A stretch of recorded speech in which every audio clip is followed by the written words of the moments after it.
it happened, I couldn't go to a single class or party without politics being discussed.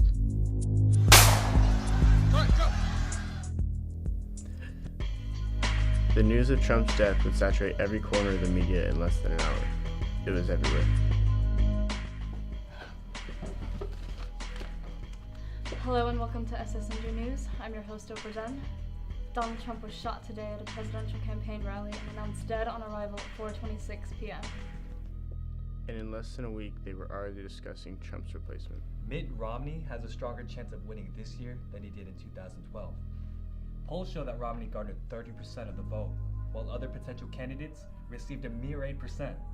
He won by 206 electoral votes in 2012, which shows he connects to a huge range of voters.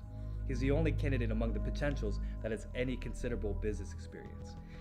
After all, he did co-found Bain Capital, a successful venture capital. I hear what you're saying there, Heath, but I just really feel like America needs somebody more like Alan Keyes, Lawrence Linsky, even Sarah Sump. Sarah Sump? Did she find her hairdressers in 1975? Hear me out. Sarah Sump has served as the first female governor of Virginia for 8 years. In 2014, her name was on the list of names of the 100 most influential people in Times Magazine, and her book, House of Nothing, was a New York Times bestseller. She is a woman of value, and she has the requisite skills needed to be a great leader. She reminds me of a young Jacqueline Kennedy. Jackie! If she's anything like Jackie Kennedy, then I don't have anything to worry about at my doctor's appointment later today. See, here's the thing. If Sarah Sump is the one table, then we might as well look at Kelvin Herrick.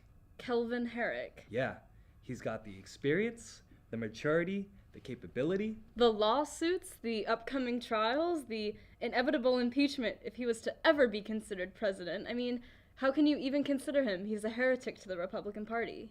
There have been worse people in the White House. You know what I think? I think America needs a fresh face. Someone young and exciting to rise America back up again. We've been in the gutter for far too long. That's right. I'm talking about the one and only Leopold B. Wilson. He's only 38, but he has an impressive resume, and his rise in politics has just been extraordinary, to say the least. I think he's the perfect candidate. He's exactly the kick that America needs to get out of the gutter. Many people consider Leopold Wilson to be a prodigy.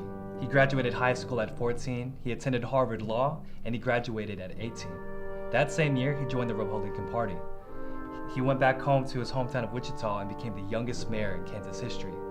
From there, he rose up the ranks by connecting with the people on a deep level and instilling really effective change. And by 33, he became elected as a U.S. Senator. Absolutely remarkable. A mere 10 hours after Donald Trump's funeral, Leopold B. Wilson announced he would be running for president.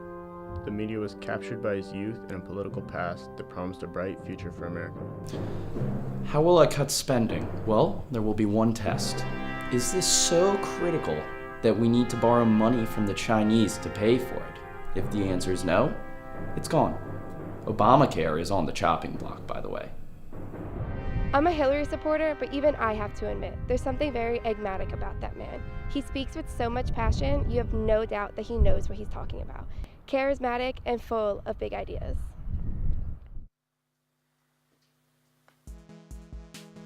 Clinton was leading in the popularity polls until an Instagram post surfaced. In it, Wilson was kissing a baby in front of the American flag. Wilson's ratings with the voters skyrocketed, and soon enough, many people were crowding to have their babies kissed too.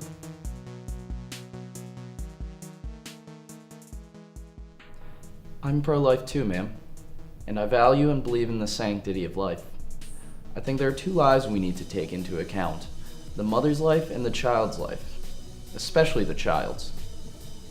So are you going to turn back Roe versus Wade? It would be a two-step process, still legal in some states, but then it would be banned nationwide, so I guess I just don't understand why you would make it legal in some states. I would love to see Roe v. Wade overturned, and I would love to see more pro-life legislation at the state level. I just don't think it's our biggest concern as a nation right now. Right, okay, well, let's move on. Your rally at Modesto Elementary School, that attracted a lot of attention. Well, it was a pleasure. Anytime you can go and read to children, it's just not an opportunity you can pass up. But the public saw a different side to Wilson when one of his assistants was recorded while on the phone with him. That was a fucking disaster. Whose idea was that? Why would you put me in that fucking landfill? I don't know, sir. One of the campaign officers thought it'd be a good idea. Well, it wasn't. It's the shittiest idea ever. Fire him. Right away, sir. And it smelled like piss. Not the building or the people, but the air smelled like piss. Look, if you watch that tape back, you'll see my eyes are watering because it smelled so fucking bad. I'm sorry, sir. Whatever, they'll probably think I'm getting emotional about tax cuts or some shit. Now, the fucking baby, that's a fucking curse. Everywhere I go, there's a woman with her tits hanging down to her knees, shoving a lumpy baby in my face, asking me to kiss that sack of fat. Who knows what kind of diseases those have on them? Well, I thought you handled it well, sir. I know I did.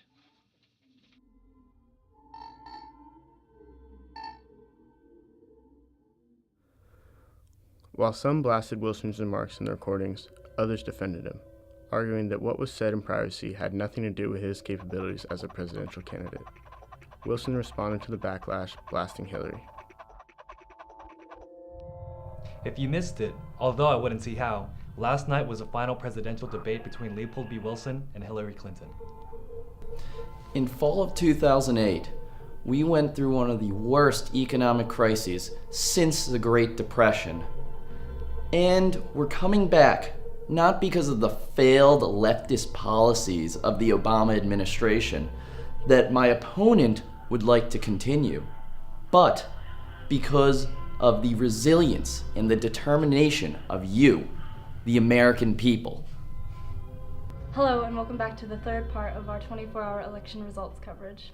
Join us as we continue the countdown to the 0 hour of the election night. Clinton has taken Pennsylvania with 21 electoral votes. Illinois and Virginia have also gone with her, which is to nobody's surprise. Wilson, on the other hand, has taken Tennessee, Oklahoma, Kansas, Utah, and now North Dakota with 3 electoral votes. In fact, it seems that Wilson has taken most of the South and the Midwest, with his numbers in the East Coast rising rapidly. With only 15 minutes left until midnight, Wilson is in the lead by 30 votes. Can Clinton catch up? Thank you. Thank you. Tonight, the American people have spoken. Tonight, we made a huge decision, and I am humbled by that decision. I understand that as your president, it is my duty to serve each and every American. And we will do this by sticking to the principles that made this country so great, of freedom, liberty, and limited government. Now, I know there are a lot of questions surrounding my administration and what we'll do, and we will answer those questions. But now is a time to celebrate, because we can now reach for the next dream. We can now go towards the next horizon. As Ronald Reagan said, it is morning again in America. Thank you. God bless you, and God bless America.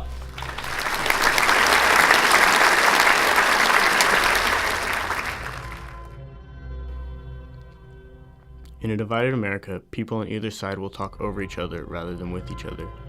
They regard news stories not as information, but as ammunition to hurl back and forth. Wilson's campaign learned how to manipulate this. A nation divided will beget a government of wolves.